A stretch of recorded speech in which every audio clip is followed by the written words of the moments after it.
Aujourd'hui, dans Muscle ton swing, on va parler yoga avec Masha, professeure de yoga à Paris, qui va nous expliquer tous les bienfaits de sa discipline. Bonjour, oui, avec plaisir, parce que le yoga va apporter la souplesse, la force, la puissance, une meilleure stabilité pour le golf. Allez, c'est parti, on y va.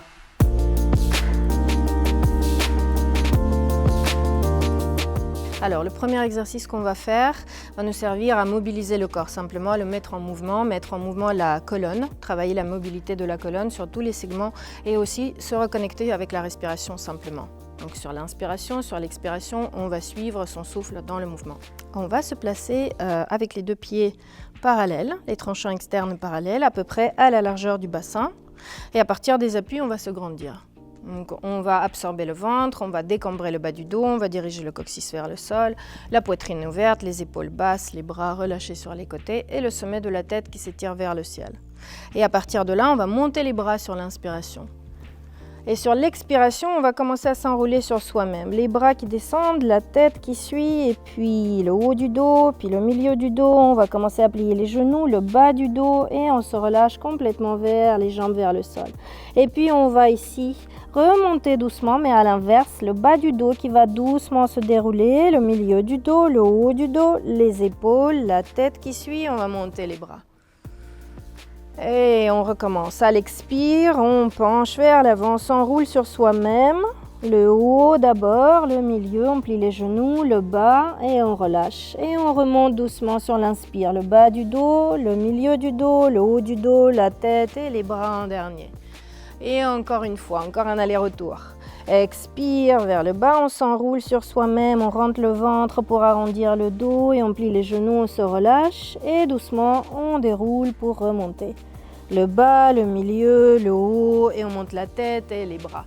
Et ici on peut entrelacer les doigts, on peut s'étirer en tournant les paumes de main vers le ciel. Très bien, inspire et à l'expire on relâche les bras. Ça va ? Ça étire bien la colonne. Tout à fait. Ça travaille la mobilité dans tous les segments, dans toutes les régions de la colonne. Alors, pour le prochain, on va amener les deux bras devant. Derrière le dos, on va entrelacer les doigts. On n'a pas besoin forcément de tendre les bras, on peut garder les coudes un petit peu fléchis. Et ici, on va se grandir. Attention à ne pas cambrer le bas du dos. On garde toujours le ventre actif et le coccyx vers le sol. Et ici, on inspire, on ouvre la poitrine, on roule les épaules vers l'arrière et vers le bas. On cherche à rapprocher un petit peu les omoplates dans le dos. Inspire ici. Et sur l'expire, on va plier les genoux et à partir des hanches se plier vers les jambes et relâcher la tête vers le bas et monter les bras. Les éloigner du dos autant que possible. Voilà, très bien. Juste ici, on peut balancer un peu à droite, à gauche. On peut plier un genou, on peut plier l'autre. Voilà, se tourner un petit peu, regarder vers son épaule droite, regarder vers son épaule gauche. C'est ça, exactement, très bien. Et puis doucement, sur l'expiration, on relâche les bras vers le sol et on laisse tout pendre. Quelques instants, on bouge un petit peu la tête, on fait non, non, oui avec la tête. Et on va dérouler la colonne en douceur, en fléchissant les genoux, le bas du dos, le milieu, le haut, comme dans le premier exercice. Et on revient. Ça tire un peu plus sur celui-là. Donc Masha, là, tout à l'heure, je sentais la colonne, comme tu me l'as expliqué. Là, c'est un peu plus, on rajoute en plus un élément, c'est la mobilité des épaules et des poignets aussi, idéalement. Mais c'est vrai que ça tirait beaucoup plus sur les épaules. Tout à fait. Tout à fait. C'est vraiment ça, la mobilité de la cage thoracique, de la poitrine et toute cette articulation qui est l'épaule et tous les muscles autour de cette articulation qu'on utilise beaucoup dans le golf. Évidemment. Le mouvement suivant que je vais te proposer, c'est vraiment avec les bras relâchés qu'on le fait. On va tourner ici de cette façon, autour de soi-même et on accompagne aussi la rotation avec le regard. Donc on va aussi loin que possible avec son regard. Et on essaye de maintenir les appuis stables, donc les pieds ne bougent pas. Évidemment un petit peu de mou dans les genoux. On ne verrouille pas les genoux et on se laisse presque fouetter par ses propres bras. Donc les bras sont complètement relâchés, on les laisse s'enrouler pratiquement autour du corps. Donc ici on stimule ses reins, on stimule son métabolisme, mais surtout on travaille également, comme dans le premier exercice, un peu autrement, la mobilité de la colonne et les flancs également aussi. Donc on s'assouplit vraiment tout le haut du corps à partir du bassin. Et ça, pour le swing, je pense qu'aussi ça peut être pas mal. C'est clair, là on est sur le vrai swing, back swing et rotation. Exactement. Et traversée. Très bien, on peut faire ça autant qu'on veut.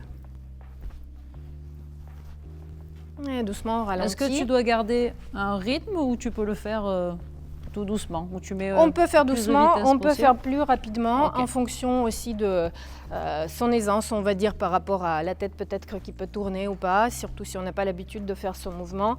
Mais l'essentiel, c'est de relâcher les bras, vraiment les laisser complètement s'enrouler autour du corps. Ne pas ta retenir. tête doit suivre forcément. Oui. Ok. Voilà, et on revient doucement, en ralentissant progressivement.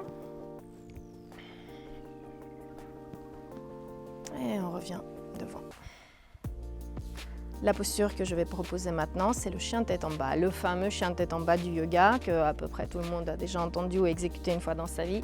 Donc on va simplement monter les bras sur l'inspiration et sur l'expiration, on va plonger vers les jambes. Puis on va ici essayer de poser les mains au sol et puis marcher avec les pieds vers l'arrière. Donc on va ici repousser le sol avec les mains comme si c'était le plafond qui nous tombait dessus. Et on va chercher à diriger les talons vers le sol. Et si ce n'est pas possible, aucun problème. On monte les talons, mais on fléchit les genoux.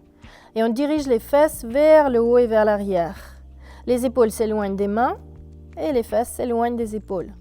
D'accord. Et petit à petit, tu essayes de tendre ou tu restes les genoux fléchis On peut rester les genoux fléchis. Et au fur et à mesure, on peut essayer de tendre un petit peu plus les jambes, mais sans ramener les épaules vers l'avant. On essaye toujours de garder cette forme, ce triangle qui est dessiné depuis les mains jusqu'aux ischions et des ischions jusqu'aux talons. D'accord. Très bien, et tu peux reculer un tout petit peu plus les pieds, sans bouger les mains. Voilà, très bien.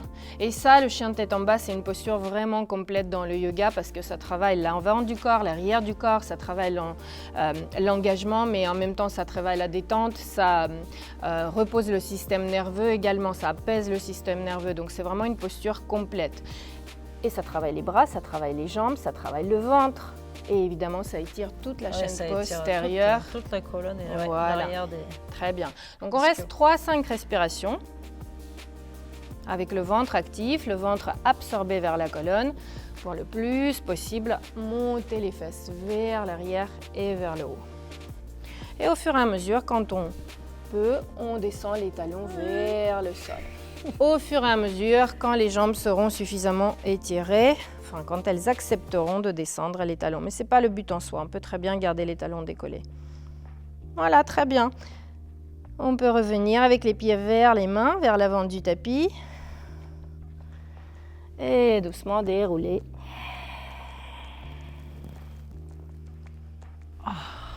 Ça étire bien. Ça étire vraiment tout le corps. C'est douloureux entre guillemets dans l'exercice, mais après quand on remonte, on sent vraiment l'étirement de l'ensemble du corps. Et si je peux rajouter, ça peut être aussi une posture qui peut se pratiquer après la pratique du golf pour s'étirer justement tout le corps parce que comme elle agit sur toute la chaîne postérieure, vraiment c'est une des postures qu'on peut faire après et pas que avant. Avant et après. Les deux. Avant votre golf et après vos parties. La posture que je vais te proposer maintenant, elle s'appelle la posture de l'angle étiré. Donc on va commencer avec les pieds devant, à l'avant du tapis, les pieds à peu près à la largeur du bassin. Et on va faire un grand pas avec le pied droit cette fois-ci pour aller vers l'arrière du tapis. Et on pose le talon vers le sol. Donc le tranchant externe du pied, il est posé au sol. La jambe gauche, elle est pliée, le genou, il est aligné avec la cheville. Voilà, la cuisse plus ou moins parallèle au sol. On va poser le coude sur la cuisse et sans se relâcher, sans relâcher l'épaule, on va repousser la cuisse avec le coude. Très bien, donc la poitrine elle est ouverte un peu vers l'extérieur, vers notre droite ici et on va monter le bras droit vers le ciel et si possible allonger le bras un peu plus le long de la tête, le long de l'oreille droite. Exactement. Et on repousse le sol ici avec le pied gauche, le pied droit pardon, le tranchant externe du pied droit. Ouais. Et on garde la jambe gauche bien pliée et la poitrine ouverte. Et on se repousse de la cuisse. Et on étire tout le côté droit, donc depuis le tranchant externe du pied droit jusqu'au bout des doigts de la main. Est-ce que tu sens l'étirement, Lorraine? On sent l'étirement du côté de l'épaule droite. Et est-ce que tu sens aussi les jambes qui se renforcent, les jambes qui travaillent? Ouais, on sent surtout les adducteurs. L'ouverture des hanches. Ouverture des adducteurs. Très bien. Inspire ici. Et à l'expire, doucement, on peut poser la main au sol, les deux mains au sol et ramener le pied à l'avant du tapis et relâcher quelques instants ici. Et puis dérouler pour faire le deuxième côté. On vient de faire l'angle étiré et maintenant on va faire l'angle étiré en torsion. Ça s'appelle aussi le simple twist, cette posture. Tu vas voir si elle est simple ou pas. Inspire, monte les bras. Expire, on plonge vers les jambes, on plie les genoux autant qu'il faut. Et là, on fait un grand pas avec le pied gauche vers l'arrière. On fait les deux côtés de toute façon. Ici, on garde la main gauche au sol. Si nécessaire, si on a un bloc à la maison ou si on a un autre support, on peut utiliser si jamais on a du mal à toucher le sol ou on reste sur les bouts des doigts. Sinon, on pose la main au sol et on monte ici le bras droit. Tu suis avec la tête. Alors oui, on regarde la main droite si c'est possible pour les cervicales. Sinon, on garde le regard face sans forcer au niveau des cervicales. L'essentiel ici, c'est de bien étirer depuis ce talon derrière, toute la jambe est active, la cuisse active et toute la colonne s'étire et autour de sa colonne, on se tourne. C'est une torsion. Et essaye d'allonger un petit peu le sommet de la tête vers l'avant. Toute la colonne, comme si c'était une seule colonne depuis le talon jusqu'au sommet de la tête. Et tu tournes autour de toi-même, autour de cette colonne. Tu repousses le sol avec la main gauche. Voilà, tu trouves de la légèreté de l'élan vers le ciel. Et pareil, tu es étiré et en même temps renforcé. Inspire profondément. Et à l'expire, tu peux revenir la main au sol. Et tu ramènes le pied gauche à l'avant du tapis. Et tu relâches quelques instants avant de remonter et faire le deuxième côté. La posture suivante, ça va être aussi une posture qui est très bénéfique pour les golfeurs, pour tout le monde, mais les golfeurs encore plus. Avant la pratique du golf comme après. Les deux sont, tu verras, avant tu ressentiras et après exactement. Voilà. Donc on va venir s'allonger sur le dos. Ramener les jambes vers le buste. Donc voilà, juste prendre le temps de rouler un petit peu ici, de masser le bas du dos, de bien le déposer au sol, de sentir le centre. Et puis on va allonger la jambe droite au sol en gardant la gauche vers soi. Donc on garde le genou vers la poitrine.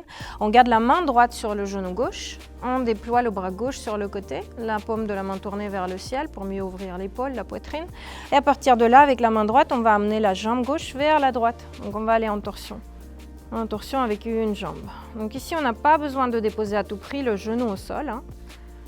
On peut très bien rester en l'air ou prendre un support si on veut mettre quelque chose sous le genou, un coussin ou un bloc de yoga. Et puis l'épaule gauche ici peut décoller également, pas besoin de la poser à tout prix sur le sol. Donc on joue un peu entre les deux, entre le genou, entre l'épaule. Au fur et à mesure, on trouve simplement le confort autant que possible, donc pas de douleur dans le bas du dos, pas de douleur dans l'épaule. Éviter toute douleur. La tension, l'étirement, c'est OK, mais pas de douleur.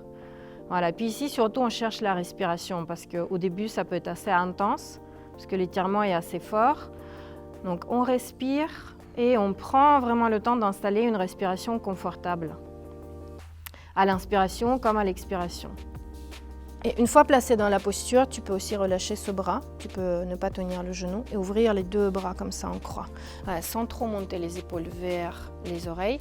Et si c'est OK au niveau de ta nuque, de tes cervicales, tu peux tourner la tête à l'opposé de la jambe. Voilà, tu sens que c'est plus intense. Donc si c'est pas OK, si ça tire beaucoup trop, tu gardes la tête neutre au centre. Voilà. Mais tu essayes d'éloigner les épaules des oreilles. Tu ne laisse pas le cou s'enfoncer dans les épaules. Et tu respires dans ce flanc gauche, ici. Voilà, tu imagines que ton épaule et la hanche s'éloignent l'une de l'autre. Et au fur et à mesure, comme si tu pouvais déposer le dos au sol. Comme si, c'est juste l'idée, l'orientation, voilà.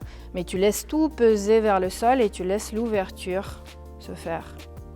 Voilà, on étire aussi. Épaules, colonne. Exactement. Et comme c'est une posture qu'on fait des deux côtés, ça équilibre aussi, ça apaise le système nerveux. On pense vraiment à bien respirer dans cette posture parce que c'est la respiration qui fait. C'est avec la respiration ici qu'on peut soit intensifier l'étirement, soit au contraire l'adoucir. Donc plus intensément on respire, plus profondément et plus ça tire. Et vice-versa. Et on amène sa respiration consciemment dans les régions où on sent l'intensité de la posture. Et une petite option aussi, si on ne veut pas faire cette torsion avec une jambe, on peut garder les deux jambes pliées du même côté. D'accord. La position suivante s'appelle Anahatasana en sanskrit dans le yoga, mais sinon ça s'appelle la posture du cœur qui fond. Donc on va venir faire fondre son cœur vers le sol. Donc on va commencer à peu près à 4 pattes, le bassin aligné au-dessus des genoux, les genoux à la largeur du bassin, voilà, les pieds déposés allongés sur le sol. Et on va marcher avec les mains vers l'avant du tapis, sans trop laisser partir justement le bassin vers l'avant ou vers l'arrière. On va marcher, jusqu'à ce que soit la poitrine se pose au sol ici, soit le menton, soit le front. On essaye de garder les bras tendus. Et on est juste à l'appui sur les mains. Et si c'est impossible, évidemment, on peut poser les avant-bras au sol. On peut même plier ici les bras et poser la tête sur les bras ou juste devant. Donc en fonction de la souplesse, de la force dans les bras aussi. Et on peut, si on veut aller un peu plus loin, attraper les bords extérieurs du tapis. Et ça permet d'étirer un petit peu plus parce qu'on a un appui plus fort. Donc peut-être qu'ici on peut poser le menton ou la poitrine au sol.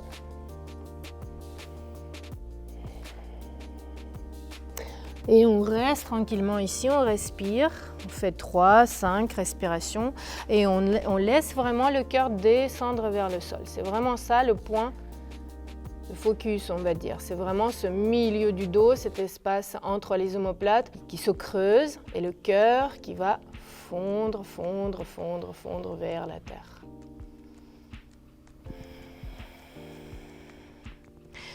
On relâche tout l'avant du corps, on laisse vraiment tout se détendre.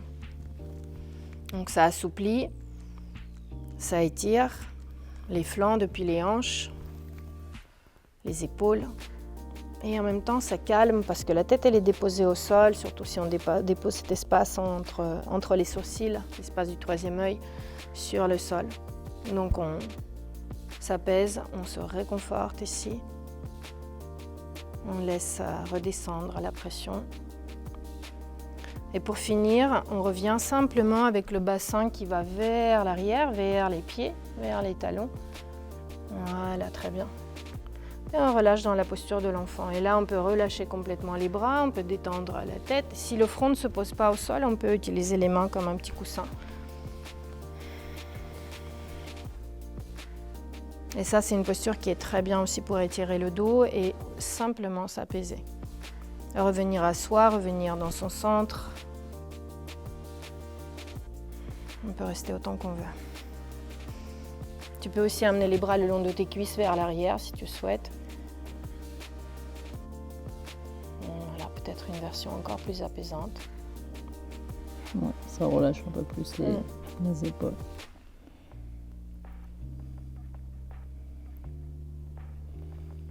Et là, pareil, tu restes en durée sur le nombre de respirations?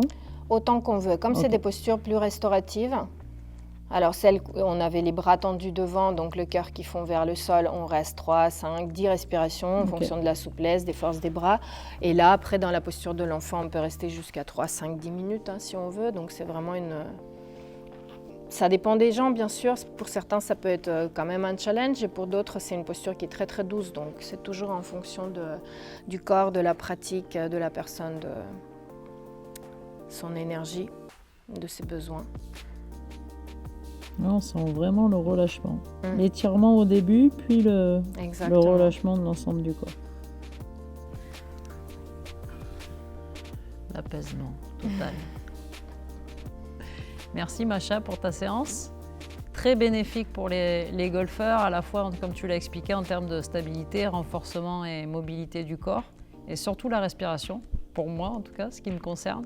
C'était une première, donc merci beaucoup. Bravo, c'était très bien pour une première. Masha, si on a aimé cette séance et qu'on veut d'autres positions ou d'autres enchaînements de postures, on peut te retrouver quelque part ? Oui, bien sûr, pour plein d'autres enchaînements plus dynamiques, moins dynamiques, vous pouvez me trouver sur la plateforme du Tigre Yoga, moi et beaucoup d'autres professeurs.